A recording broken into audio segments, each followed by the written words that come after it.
It is with unabashed and supercilious pride on my part that I am able to inform yourself of my insusceptibility of fear, dread, or phobic apprehension towards any individual or multiple persons of the male gender, and, as far as the matter of our discussion is concerned, any specimen of the Homo sapiens species altogether.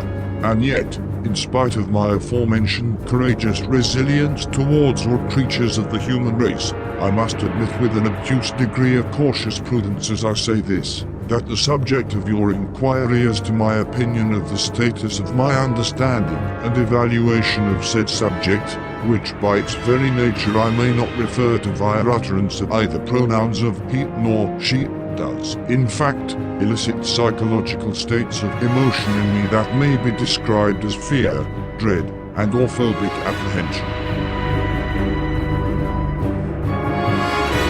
I must decline, all the while experiencing behavioral signs of uncontrollably increasing panic and alarm in myself, to perform this interpersonal interview in which I have apparently been unexpectedly petitioned to disclose words or reactions pertaining to that individual that you make mention of, whose unusual deviations in form, or physical or mental facilities, abhors the very nature of that which it resembles. On that matter of thought, I humbly ask of you whether one has a current understanding of the physical presence of that subject, which I have referred unfavorably to and with questionable ambiguity towards his or her gender, to be prevailing within our very space in which we have occupancy, and if that case of the matter is to be true, to indeed inform me of the predicament that I have suspicion of, and would shortly realize to have found myself in. For our rhetorical deity's sake, explain to me the procedure which I must perform in order to doff this piece of equipment from my person.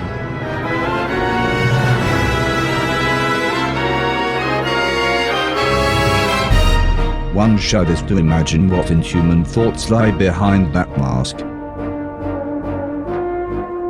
What dreams of chronic and sustained cruelty?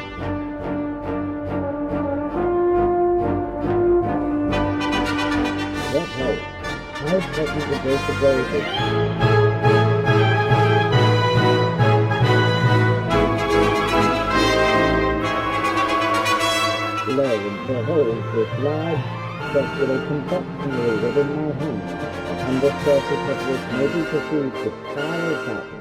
How exciting!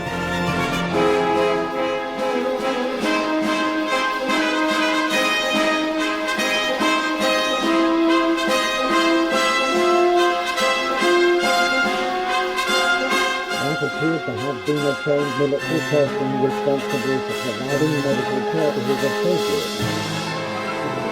I bid you desist from proceeding with your clearly malevolent and malicious activities, which may shortly result in my total annihilation via exothermic combustion and thermal degradation, not to mention the same of this shed that I am at this moment confined within. Oh my! We continue to pursue myself in the hopes of further enjoying considerable food stamps.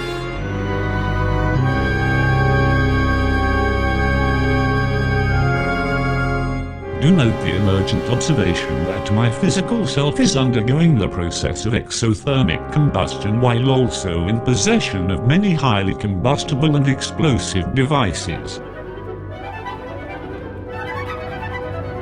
I must simply request aid.